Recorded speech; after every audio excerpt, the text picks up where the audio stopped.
आता बातमी आहे हिंगोलीतून संतोष बांगर यांनी महिलांना पाकिटातून पैसे वाटप केल्याचा आरोप ठाकरे गटाने केलाय। या संदर्भात ठाकरे गटाने एक व्हिडिओ समोर आणलाय। दवंडी पिटून बांगर पैसे वाटणार असं सांगितलं जातंय असं ठाकरे गटाने म्हटलं। या प्रकरणी ठाकरे गटाने पोलीस आणि जिल्हाधिकाऱ्यांकडे तक्रार केली आहे। ही दोन दृश्य आहेत। दवंडी पिटून बांगर पैसे वाटणार असं सांगितलं जातंय असा दावा ठाकरे गटाने व्हिडिओ ट्विट करत केलाय। बांगर यांच्याकडून महिलांना पाकिटातून पैसे वाटले जात असल्याचा आरोप देखील ठाकरे गटाने केला आहे। त्याला वाटतं का लाडकी बहीण योजना आधार कार्ड सोबत घेऊन रुपूरला जा, बांगर पैसे वाटणार आहे हो।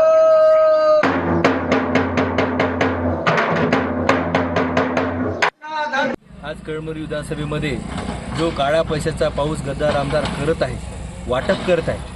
आज चक्क तुम्ही बघितलं असेल कळमनुरी विधानसभेमध्ये काही गावामध्ये रुपूर असेल, पोत्रा असेल किंवा इतर कोणतं गाव असेल, तिथं चक्क त्या गावामध्ये दौंडी वाजवून लोकांना सांगण्यात जात आहे की आधार कार्ड फोटो तिथे घेऊन या।